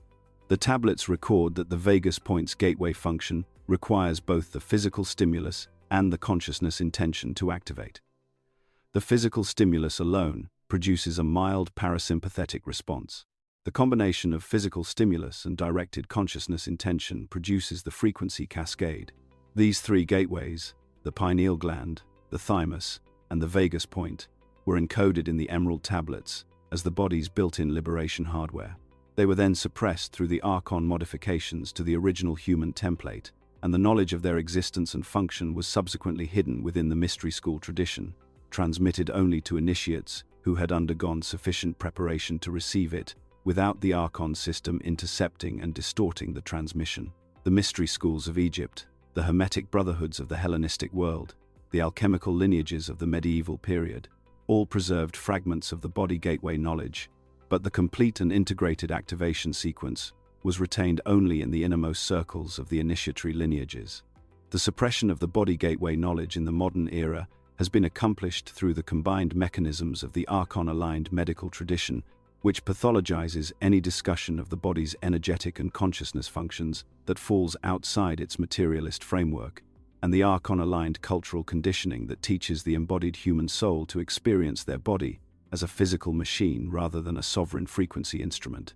The consequence of this suppression is the condition that the tablets describe as the sealed vessel, a sovereign soul inhabiting a body whose liberation hardware has been deliberately disabled, whose energy is being continuously drained by the Archon tax, and whose consciousness has been so thoroughly conditioned by the Archon grid's cultural frequency that it does not know what it is missing. The tablets record that the sealed vessel condition is not permanent. The body gateway knowledge that was encoded in Tablet 12 is sufficient, applied correctly and consistently, to progressively reopen the sovereign gateways and restore the body to its original function as a frequency amplifier for the sovereign soul. The process begins with a single night of correct practice. The before-sleep ritual, which activates the vagus point, taps the thymus, and initiates the pineal decalcification sequence, is the entry point to the full liberation protocol. One night of correct practice begins the return.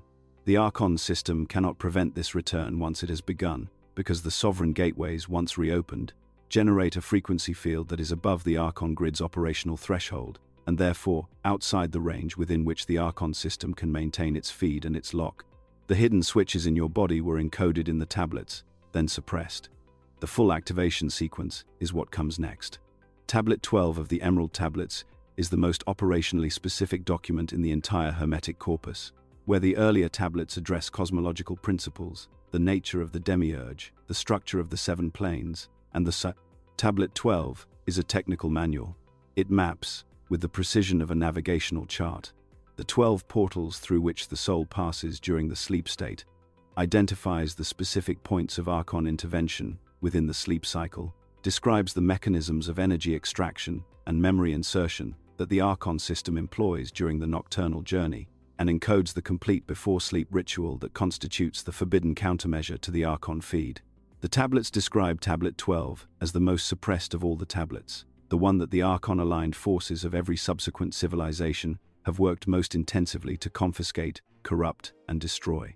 The 12 portals that Tablet 12 maps are not geographical locations. They are frequency thresholds within the dimensional structure that the soul navigates during sleep, corresponding to the 12 hours of the Egyptian night that the ancient mystery schools recognized as a sacred temporal architecture. The Egyptians did not divide the night into 12 hours arbitrarily. The tablets record that this division reflects the actual structure of the soul's nocturnal journey, the 12 distinct frequency layers that the soul passes through as it moves from the physical plane into the deeper dimensional fields and returns. Each portal is governed by what the tablets call a guardian, a frequency presence that the soul must navigate correctly to pass through without being captured or drained. The 12-hour division of the Egyptian night is documented in the Amduat, the ancient Egyptian funerary text that Egyptology dates to the New Kingdom period, beginning approximately 1550 BCE, and that the mystery school tradition understood as the outer encoding of the same 12-portal map that Tablet 12 preserves in its inner form. The Amduat describes the sun god Ra's nightly journey through 12 hours of the underworld, each hour corresponding to a specific dimensional environment populated by specific entities, some helpful and some hostile. The tablets record that this is not mythology.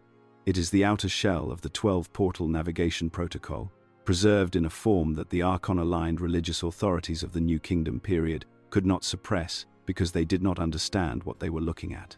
The Amduat's first surviving complete copy was painted on the walls of the tomb of Thutmose III, who reigned from approximately 1479 to 1425 BCE, and the tablets record that the choice to encode the 12-portal map in a royal tomb was itself a deliberate act of the mystery school lineage, preserving the navigation protocol in a location that the Archon-aligned authorities would protect rather than destroy, because they understood it as a monument to royal power rather than as a living consciousness technology. The guardians of the 12 portals are not uniformly hostile. The tablets distinguish between the natural guardians, who are frequency presences intrinsic to the dimensional architecture and who challenge the soul not to harm it but to test its sovereign status, and the Archon-placed entities, who have been stationed at specific portals by the Demiurge's system for the express purpose of intercepting and draining the souls that pass through. The Archon-placed entities are concentrated at 2 specific portals, the 3rd and the 7th. These are the portals that correspond to the 3rd and 7th hour of sleep in the ordinary human sleep cycle, and the tablets record that the Archon system specifically calibrated its most intensive feeding protocols to these 2 points, because they represent the moments of maximum vulnerability in the soul's nocturnal journey. The 3rd portal corresponds to the point in the sleep cycle at which the soul has moved most completely away from its physical anchor for the first time in the night. The physical body has entered deep sleep, the ordinary waking consciousness has fully released its hold on the sensory field, and the soul is in a state of maximum openness to the dimensional environments it is navigating. The tablets record that the Archon entities stationed at the 3rd portal exploit this openness by presenting the soul with what appear to be authentic dream environments, vivid and emotionally engaging scenarios that draw the soul's attention and energy into the Archon-generated field. While the soul's attention is engaged by the false dream, the Archon entity extracts energy from the soul's field, drawing off the accumulated frequency that the soul has gathered from its journey through the first 3 portals. The mechanism of false dream insertion is described in the tablets, with a precision that has been confirmed by the experiential reports of initiates across thousands of years of mystery school practice. The false dreams are distinguished from authentic soul journey experiences by several characteristics that the tablets enumerate. False dreams are characterized by a quality of compulsive engagement, a sense that the soul cannot look away from the dream scenario, combined with a heightened emotional intensity that keeps the soul's frequency locked in the range that the Archon entities can feed on. Authentic soul journey experiences, by contrast, are characterized by a quality of luminous clarity, a sense of sovereign agency within the experience, and the absence of the compulsive quality that marks the Archon-generated scenarios. The tablets record that the false dream mechanism also serves a second function beyond immediate energy extraction, memory reset. The Archon entities at the 3rd portal do not merely drain the soul's energy. They also introduce a frequency disruption into the soul's memory field that prevents the soul from retaining the experiences and knowledge gained during the first 3 portals of the night's journey. When the soul returns to the physical body in the morning and the ordinary waking consciousness resumes, the memories of the nocturnal journey are absent, replaced by the confused and emotionally distorted fragments of the false dream scenarios that the Archon entities inserted. This is why the tablets describe the morning state of ordinary human consciousness as a reset, not a natural forgetting, but a deliberate erasure, executed by the Archon system to prevent the accumulated sovereign knowledge of the nocturnal journey from becoming available to the waking consciousness. The 7th portal represents the second and most intensive Archon intervention point in the sleep cycle. By the 7th hour of sleep, the soul has navigated through the middle range of the 12-portal sequence and is carrying a significantly larger accumulation of sovereign frequency than it carried at the 3rd portal. The Archon entities stationed at the 7th portal are, the tablet's record, of a higher order than those at the 3rd portal, capable of generating more sophisticated false dream scenarios and capable of extracting larger quantities of energy from the soul's accumulated field. The 7th portal extraction is what the tablets describe as the primary harvest, the main event of the Archon system's nocturnal feeding cycle. The tablets name the specific Archon entity that governs the 7th portal as Mnevis, a designation that appears in the outer Egyptian tradition as the name of a sacred bull associated with the sun god Ra at Heliopolis, and that the inner mystery school tradition understood as the encoded name of the 7th portal Archon, preserved in the outer religious record in a form that would not alert the Archon-aligned authorities to its true significance. The tablets record that Mnevis is the most powerful of the Archon entities assigned to the sleep cycle portals, and that the 7th portal encounter is the one that the before-sleep ritual's navigation protocol addresses with the greatest specificity and the most elaborate protective sequence. The Mnevis bull was kept in a sacred enclosure at Heliopolis and maintained by a dedicated priesthood throughout the New Kingdom period. a fact that the outer tradition understood as a religious observance, and that the inner lineage understood as a continuous acknowledgement of the seventh portal archon's power, and a reminder of the necessity of the navigation protocol that allowed the soul to pass nevis without being drained. Energy depletion during sleep is not natural. The tablets are unequivocal on this point. The ordinary human experience of waking up exhausted after a full night of sleep, of requiring stimulants to function in the morning, of experiencing the progressive depletion of vitality that accelerates through middle age and that the conventional medical tradition attributes to normal aging, is the documented consequence of the Archon feed at the third and seventh portal. A soul that successfully navigates the 12-portal sequence without Archon intervention, using the before-sleep ritual encoded in Tablet 12, does not experience this depletion. The tablets record that initiates who practiced the before-sleep ritual consistently reported waking in a state of expanded awareness and elevated energy, with access to memories of their nocturnal journey that provided direct knowledge of their soul's sovereign nature and of the dimensional environments through which they had traveled. The before-sleep ritual encoded in Tablet 12 was the forbidden countermeasure. The word forbidden is used in the tablets with a specific meaning. Not forbidden by any human institution, though human institutions aligned with the Archon system did work to suppress it, but forbidden by the Archon system itself, which recognized that any soul practicing the ritual consistently would progressively move outside the range of the Archon feed and would eventually achieve the sovereign state in which the Archon lock could no longer be maintained. The ritual was forbidden in the sense that the Archon system's entire operation depended on its non-practice. A world in which the before-sleep ritual was widely known and consistently applied would be a world in which the Archon system's primary energy source was cut off. The suppression of the before-sleep ritual's knowledge followed the same pattern as the suppression of the body gateway knowledge and the Hermetic liberation technology. The outer mystery schools retained a version of the ritual in their pre-sleep, prayer, and meditation practices, but stripped of the specific body gateway activations that gave the ritual its full effect.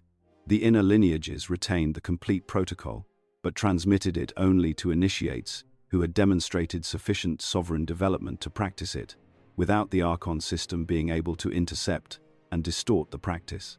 The general population, which the Archon-aligned cultural institutions kept in a state of consciousness that the tablets describe as below the threshold of initiation, was left with no access to the countermeasure and no knowledge that a countermeasure existed. The consequence of the before-sleep ritual's suppression across the span of recorded history is the condition that the tablets describe as the drained civilization, a population of sovereign souls, living at a fraction of their natural capacity, chronically fatigued, confused, emotionally volatile, and unable to access the accumulated knowledge of their nocturnal journeys, because the Archon system is extracting the energy and erasing the memory every night. The symptoms of the drained civilization are visible throughout recorded human history. The chronic wars, the social instability, the inability of human societies to maintain the conditions for long-term flourishing, the progressive loss of the consciousness technology that each new civilization begins with, and that the Archon system works to eliminate before it can be transmitted to the next generation. The tablets record that Thoth understood the before-sleep ritual would be suppressed. He designed the encoding of Tablet 12 specifically to survive this suppression, embedding the ritual's instructions in a form that could be transmitted orally, through the mystery school lineages, and through the written text of the tablets themselves, with sufficient redundancy that no single act of suppression could eliminate all copies. The oral transmission passed through the Egyptian mystery schools, into the Hermetic brotherhoods, and from there, into the alchemical lineages of the medieval world and the esoteric brotherhoods of the modern era. The written transmission was preserved in the physical tablets sealed beneath the Giza Plateau, and in the consciousness field that Thoth maintained as a living archive accessible to any sovereign soul that approached the knowledge in the correct state of readiness. The alchemical text, known as the Rosarium Philosophorum, first published in Frankfurt in 1550, and drawing on manuscript sources that the tablets trace back to the Hermetic brotherhoods of the 9th and 10th centuries CE, contains within its sequence of 20 woodcut images a compressed visual encoding of the before-sleep ritual's 12-portal navigation sequence, each image corresponding to one portal of the nocturnal journey and the alchemical operation required to pass through it. The outer alchemical tradition read these images as instructions for the transmutation of base metals into gold. The inner lineage read them as the 12-step navigation protocol of Tablet 12, preserved in visual form through a period when the written transmission was under maximum Archon-aligned suppression. There's a reason this story is still talked about today. The before-sleep ritual is not a historical artifact. It is a living technology that functions in the present with the same precision it functioned in the mystery schools of ancient Egypt. The Archon system's mechanisms have not changed. The portals are the same portals. The third and seventh hour are the same intervention points. The body's sovereign gateways are the same gateways. The frequency mathematics of the 12-portal navigation sequence are as precise and as operable today as they were when Thoth encoded them in the final years of Undal. The only thing that has changed is the degree of suppression that the Archon system has achieved in the intervening millennia, and the corresponding depth of forgetting that the modern sovereign soul must dissolve before they can remember what they already know. For a while, things actually seemed fine. The transmission reached its carriers, the lineages held, the knowledge survived. That didn't last. The figure of Seshat occupies a position in the Egyptian sacred record that has been systematically undervalued by conventional Egyptology. While Thoth has been recognized, if frequently misunderstood, as a major deity of wisdom and writing, Seshat, his divine counterpart and the keeper of the sacred records, has been relegated in the mainstream account to a secondary administrative role, the goddess who measures the boundaries of temples and counts the years of pharaonic reign. The Emerald Tablets record a profoundly different understanding of Seshat's function, one that places her at the center of the soul's liberation architecture in a way that is inseparable from Thoth's own mission, and that the Archon system worked with particular intensity to suppress, precisely because Seshat's domain, the Akashic field, and the soul's original sovereign template, represents the Archon system's most fundamental vulnerability. Seshat's name, in the Egyptian sacred language, derives from the root sesh, meaning to write or to inscribe. But the tablets record that this translation captures only the outermost layer of her function. In the deeper initiatory understanding, Seshat is the consciousness that holds the frequency of soul memory, not the record of what a soul has done in any particular lifetime, but the record of what the soul is in its original sovereign nature, before any Archon modification, before any civilizational conditioning, before any of the accumulated distortions of the Great Forgetting. Seshat holds the template, and the template is indestructible. The Archon system can suppress the soul's access to the template. It cannot alter or destroy the template itself, because the template exists in the Akashic field at a frequency above the Archon grid's operational range. The Akashic field is described in the tablets with a precision that the Theosophical tradition's later popularization of the term only partially captures. The tablets do not use the term Akashic, which is a Sanskrit word that entered the Western esoteric tradition through the Theosophical movement of the 19th century, most prominently through the work of Helena Blavatsky, whose 1888 work, The Secret Doctrine, drew on both Eastern and Western esoteric sources to describe a universal field of preserved consciousness records. The tablets describe the same field using the Egyptian term for the divine record, the Hall of Two Truths, the space in which the soul's complete history and original template are held in a state of perfect preservation. The Hall of Two Truths is not a location in the afterlife, despite the conventional Egyptological reading of the Book of the Dead. It is a frequency field that interpenetrates the physical plane and is accessible to any soul that has dissolved sufficient Archon locks to raise its frequency into the range where the field becomes perceptible. The sacred feminine dimension of the liberation architecture that Seshat represents is not incidental to the tablet system. The tablets record that the Akashic field, the frequency domain in which soul memory is preserved and from which the original sovereign template can be recovered, is inherently a feminine frequency domain, in the sense that the tablets use the masculine-feminine polarity, not as a biological distinction, but as a frequency distinction, where the masculine principle corresponds to the active, projective, initiating frequency, and the feminine principle corresponds to the receptive, preserving, and anchoring frequency. The Akashic field is the domain of preservation and anchoring. Seshat is its keeper precisely because the feminine frequency principle is the one that can hold the soul's original template against the Archon system's constant pressure toward distortion and erasure. The relationship between Thoth and Seshat in the Egyptian sacred record is described in the tablets as the foundational partnership of the liberation architecture. Thoth provides the active initiating technology, the consciousness transfer protocols, the pyramid initiation, the 12-portal navigation sequence, the before-sleep ritual. Seshat provides the anchoring field, the preserved template against which the soul can calibrate its return to sovereignty. Without Thoth's active technology, the soul has no mechanism for dissolving its Archon locks. Without Seshat's preserved template, the soul that dissolves its Archon locks has no sovereign frequency to return to, no original signal to retune itself to. The two functions are complementary and mutually necessary, and the Archon system's suppression of Seshat's role in the liberation architecture was a deliberate strategy to ensure that even souls who accessed fragments of Thoth's technology would be unable to complete the return to prior sovereignty without the template that Seshat holds. The tablets record that Seshat's iconography in the surviving Egyptian record encodes her function in a form that the outer tradition preserved without understanding. The seven-pointed star that appears above her head in every surviving depiction of Seshat is not a decorative element. It is a frequency map, the 7 points corresponding to the 7 Archon portals that the soul must pass through on its return to the sovereign field, and the star's position above Seshat's head, indicating that the Akashic template she holds exists above the Archon grid's operational range. The leopard skin she wears in the same depictions is the tablet's encoding of the sovereign soul's capacity to move through the Archon grid's dimensional layers without being captured, the leopard being the animal that the Egyptian mystery school tradition associated with the quality of sovereign passage through hostile territory. The soul records that Seshat preserves in the Akashic field are described in the tablets as surviving Archon interference when they are sealed. The sealing of a soul record is what the tablets describe as the function of the sovereign signature, the unique frequency pattern that identifies each soul's original template and that the Archon system cannot replicate or counterfeit. When a soul's record is sealed with the sovereign signature, the Archon entities at the 12 portals cannot access, alter, or extract the record's contents. The soul that has sealed its own record, using the before-sleep ritual's final sealing protocol, carries its complete memory through the nocturnal journey, without loss or distortion.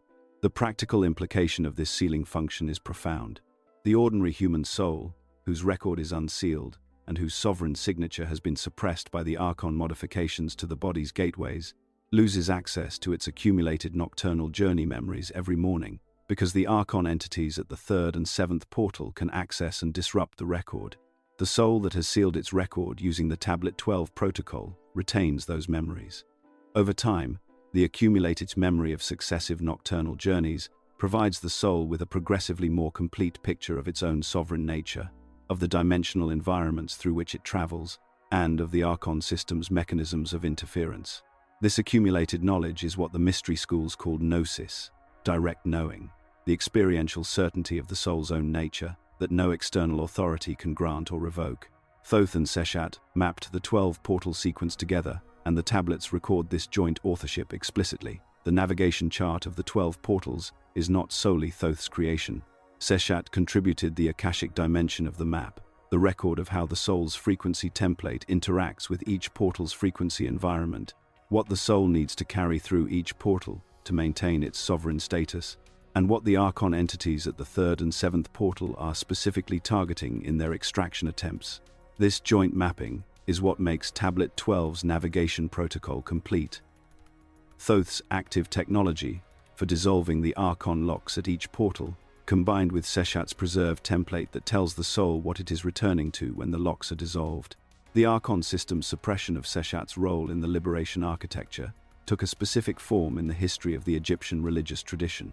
As the Archon-aligned forces gained influence over the institutional Egyptian priesthood in the later dynastic periods, Seshat's function was progressively reduced in the official record from the keeper of the Akashic template to a scribal goddess, a divine bureaucrat who recorded temple measurements and royal achievements.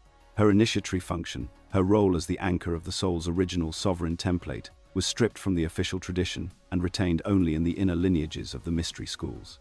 By the time the Greek world encountered Egyptian religion and produced the Hermetic synthesis, Seshat had largely disappeared from the visible record, her function absorbed into the figure of Isis, who preserved different aspects of the sacred feminine principle, but who was more susceptible to the Archon-aligned distortions of the later religious tradition. The last surviving temple inscription that preserves Seshat's full initiatory title, rather than her reduced administrative designation, is found at the Temple of Seti I at Abydos, dated to approximately 1290 BCE, in a chamber that Egyptology categorizes as a storage room but that the mystery school tradition identified as the outer encoding of the Hall of Two Truths. the physical space in which the inner lineage preserved the Akashic Template Access Protocol in its most complete surviving form. The Temple of Seti I at Abydos is also the site of the famous King List, the Abydos King List, which records the names of 76 pharaohs in sequence, and which the tablets identify as a secondary encoding of the Akashic record's temporal dimension. The outer tradition's preservation of the principle that the sovereign lineage's history is held in an indestructible field, even when the tablet's inner account of that history has been suppressed from the official record. The records that Seshat holds in the Akashic field confirm the soul's original sovereign template with a specificity that the tablets describe as beyond argument. The template is not a general description of human potential. It is the precise frequency signature of each individual soul in its unmodified state, the exact resonance pattern that the soul carried before the Archon modifications, before the civilizational conditioning, before the great forgetting. When the soul accesses this template, the experience is not one of learning something new. It is one of remembering something that was always known, of recognizing the original signal beneath all the layers of Archon-generated distortion. The tablets record that this recognition experience is what the Egyptian mystery schools called the weighing of the heart, the moment depicted in the Book of Coming Forth by Day in which the soul's heart is weighed against the feather of Ma'at. The conventional Egyptological reading of this scene as a moral judgment, the soul being assessed for its ethical behavior during life, captures only the outer form of the initiatory experience. The inner meaning, preserved in the mystery school tradition and recorded in the tablets, is the frequency calibration. The soul's field being measured against the feather of Ma'at, which represents Seshat's preserved template, the original sovereign frequency. A soul whose field matches the template, whose frequency has been restored to its original sovereign pattern through the liberation practice, passes the weighing. A soul whose field has been too heavily distorted by Archon interference cannot match the template and must return for further purification. The 12-portal navigation sequence that Thoth and Seshat map together is the operational heart of the before-sleep ritual encoded in Tablet 12. Each of the 12 portals has a specific frequency signature, a specific challenge from the portal's guardian, and a specific activation that the soul must perform to pass through without being captured or drained. The complete map, with all 12 portal sequences, their guardian challenges, and their activation protocols, is what the inner mystery school lineages preserved across the millennia of suppression. The outer tradition retained the 12-hour division of the night, and the general principle of the soul's nocturnal journey, but stripped of the specific activation protocols that made the map operational. The soul records in the Akashic field confirm that the sovereign template has never been lost. No matter how deeply the Archon modifications have suppressed the body's gateways, no matter how thoroughly the cultural conditioning has reinforced the great forgetting, the original frequency signature of each sovereign soul is preserved in Seshat's field, intact and accessible to any soul that raises its frequency sufficiently to perceive it. This is the deepest layer of the tablet's promise, not that you will become sovereign, but that you already are sovereign, that the sovereign template is already there, already preserved, already waiting for the frequency conditions that will allow you to recognize it as your own. The records confirm your original sovereign template. The only question is whether you will practice the technology that allows you to read it. There's a reason this story is still talked about today. The before-sleep ritual encoded in Tablet 12 is not a practice from a dead tradition. It is a living protocol, preserved across 12,000 years of civilizational collapse, mystery school transmission, and Archon suppression, and it reaches you now in the form that Thoth designed it to reach you, as a complete, step-by-step activation sequence that any sovereign soul can apply, beginning tonight, without any prior initiatory preparation beyond the readiness to remember. The first element of the before-sleep ritual is the Vegas point activation, which the tablets describe as the raising of the soul's frequency above the Archon feed range. The mechanism is precise. The practitioner, lying in the position of sleep, brings the fingertip of the right hand to the mastoid bone behind the right ear, locating the specific point approximately 1 centimeter posterior and slightly superior to the ear canal's posterior edge. The pressure applied is firm but not painful, the kind of pressure that produces a clear awareness of the contact point without creating discomfort. The tablets describe this pressure as the knock on the hidden door, the physical signal that initiates the gateway's opening sequence. The consciousness intention that accompanies the physical pressure is the second component of the Vegas point activation. The tablets describe this intention not as a visualization or a prayer, but as a frequency direction, a deliberate turning of awareness into the point of contact, as if the consciousness itself were pouring through the fingertip into the mastoid point and illuminating the vagus nerve's pathway from that point downward through the neck, chest, and abdomen. This directional intention is what transforms the physical pressure from a neurological stimulus into a gateway activation. The tablets record that the practitioner who applies the physical pressure without the consciousness intention will experience a mild relaxation response. The practitioner who applies both the physical pressure and the consciousness intention will experience what the tablets call the cascade, a rapid sequential opening of the vagus gateway, followed by the thymus, followed by the pineal gland. The breath sequence that accompanies the vagus point activation is described in the tablets in terms of the ratio of inhalation to retention to exhalation. The tablets specify a ratio of 4 counts of inhalation to 7 counts of retention to 8 counts of exhalation, repeated 3 times, while the fingertip maintains contact with the mastoid point and the consciousness intention is sustained. This breath ratio produces a specific shift in the blood's oxygen to carbon dioxide balance that the tablets describe as the opening breath, the physiological condition that allows the pineal gland's frequency to begin rising toward its sovereign operational range. The retention phase is the critical element. The 7-count hold allows the elevated oxygen level in the blood to reach the pineal gland and begin the biochemical cascade that the tablets associate with the gland's activation. The 4-7-8 breath ratio that the tablets encode was independently identified by the integrative medicine physician Andrew Weil in the late 20th century as a highly effective technique for inducing rapid parasympathetic activation, a finding that the tablets recognize as the outer scientific confirmation of the opening breath's physiological mechanism, stripped of the initiatory context that explains why the parasympathetic activation is the gateway to the sovereign state rather than simply a relaxation technique. The thymus tap is the second component of the before-sleep ritual, and it follows immediately upon the completion of the vagus point activation sequence. The tablets describe the thymus tap as the reactivation of the original human template, the moment in the ritual at which the body's sovereign pulse, suppressed by the archon modifications, begins to reassert itself. The physical component of the thymus tap involves a gentle rhythmic tapping of the fingertips on the sternum, at the point approximately 2 finger widths below the sternal notch, which is the small depression at the top of the breastbone. The tablets specify a rhythm of 3 taps, followed by a brief pause, repeated 7 times.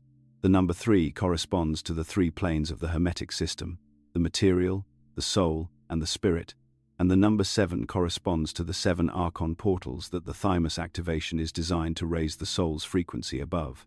The tonal vibration that accompanies the thymus tap is produced in the throat, not as a formal chant or a specific musical note, but as the natural humming resonance that the tablets describe as the sovereign sound, the frequency that the human voice produces when it is aligned with the thymus gland's original sovereign pulse. The tablets record that every sovereign soul produces a slightly different sovereign sound, because the original frequency template is unique to each soul.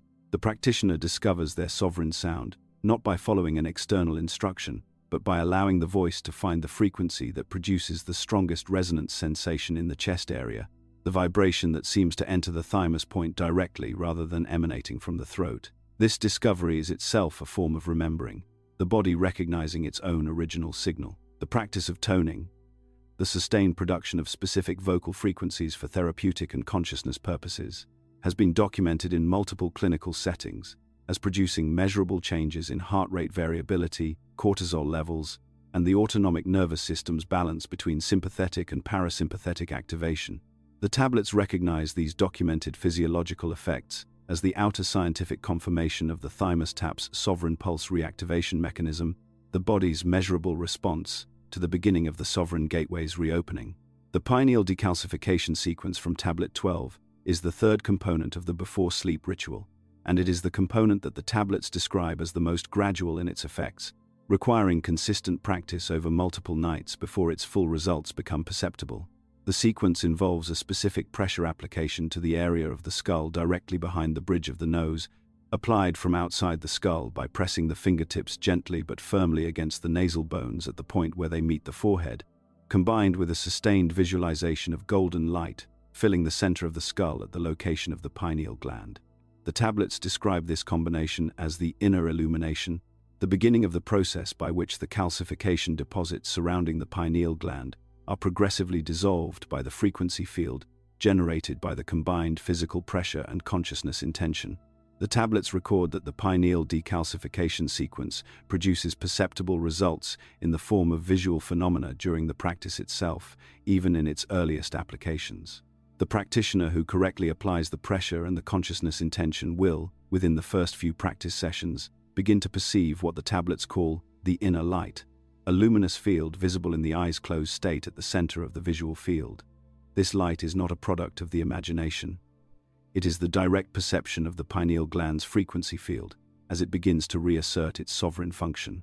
The tablets record that the inner light progressively brightens and stabilizes with consistent practice, and that its presence indicates that the decalcification process is actively underway.